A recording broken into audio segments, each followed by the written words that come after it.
Assalamualaikum warahmatullahi wabarakatuh. Video ini saya buat untuk memenuhi tugas mata kuliah, tugas UTS mata kuliah Arbitrase Syariah dengan dosen pengampu Dr. Saiful Bahri, SAG, MM. Perbandingan perbankan syariah, ekonomi dan bisnis Islam, Sultan Maulana Hasanuddin Barkani. Di sini saya akan menjelaskan materi yang berjudul berkaitan arbitrase dengan NIM saya 1914211. Yang pertama, ada para pihak dalam perjanjian arbitrase. Secara sederhana, arbitrase merupakan istilah yang dipakai untuk menjabarkan suatu bentuk tata cara bagaimana untuk menyelesaikan sengketa yang timbul sehingga mencapai suatu hasil tertentu yang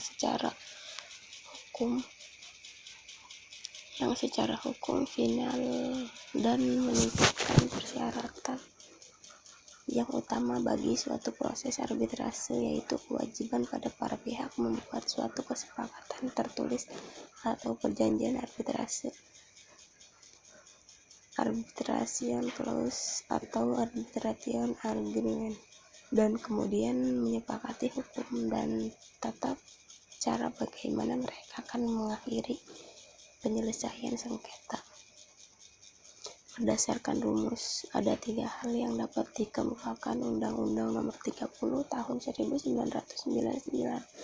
Arbitrase merupakan salah satu bentuk perjanjian arbitrase. Perjanjian arbitrase harus dibuat dalam bentuk tertulis. Perjanjian arbitrase tersebut merupakan perjanjian untuk menyelesaikan sengketa yang di luar peradilan umum. Jika dihubungkan dengan ketentuan pasal 1233 KUH Perdata yang menentukan adanya 2 sumber perikatan, arbitrase ini merupakan perikatan yang dilahirkan dari perjanjian. Jika dikaitkan dengan rumus pasal 1 angka 3, dapat disimpulkan bahwa perjanjian arbitrase timbul karena adanya suatu berupa klausa arbitrase yang tercantum dalam suatu perjanjian tertulis yang dibuat para pihak sebelum timbul sengketa, atau suatu perjanjian arbitrase tersendiri yang dibuat oleh para pihak timbul sengketa. Dengan adanya perjanjian arbitrase, maka para pihak dapat ditangkap telah melepaskan hak keperdataannya untuk mengajukan sengketa yang terjadi di antara mereka melalui pengadilan-pengadilan yang berwenang memeriksa sengketa yang oleh para pihak telah disepakati dan ditetapkan penyelesaiannya dilakukan melalui arbitrase. Sifat perjanjian arbitrase. Perjanjian arbitrase merupakan perjanjian yang terpisah. Perjanjian arbitrase baik yang berupa klausa arbitrase maupun akta kompromi merupakan perjanjian yang berdiri sendiri dan terpisah dari perjanjian atau kontrak komersialnya.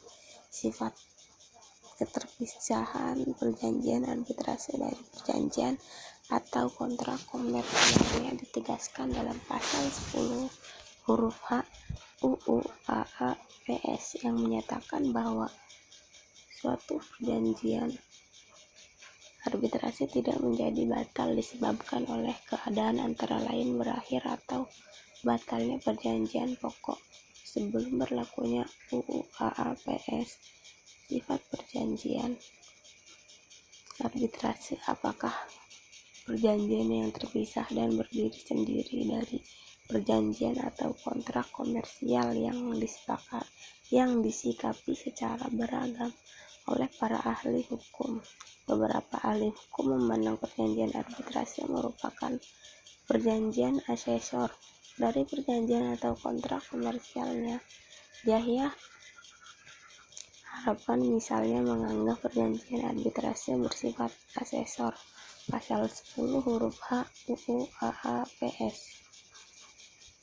Bentuk perjanjian arbitrase.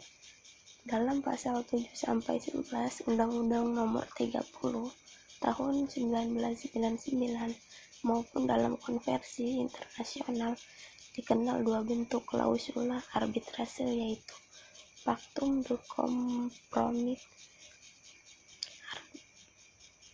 Arbitration atau lazim dinamakan klausula arbitrase. Arbitration clause sebagai bagian tak terpisahkan dari kontrak utama principal argument para pihak. Isi perjanjian arbitrase mencakup hal-hal sebagai berikut. A. Komitmen kesepakatan para pihak untuk melaksanakan arbitrase. B. Ruang lingkup arbitrase. C. Bentuk arbitrase. D. Aturan prosedur yang berlaku. E. Tempat dan bahasa yang digunakan. E. F. Pilihan hukum substansif atau material yang berlaku.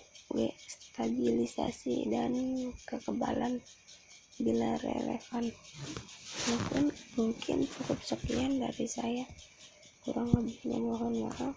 Assalamualaikum warahmatullahi wabarakatuh.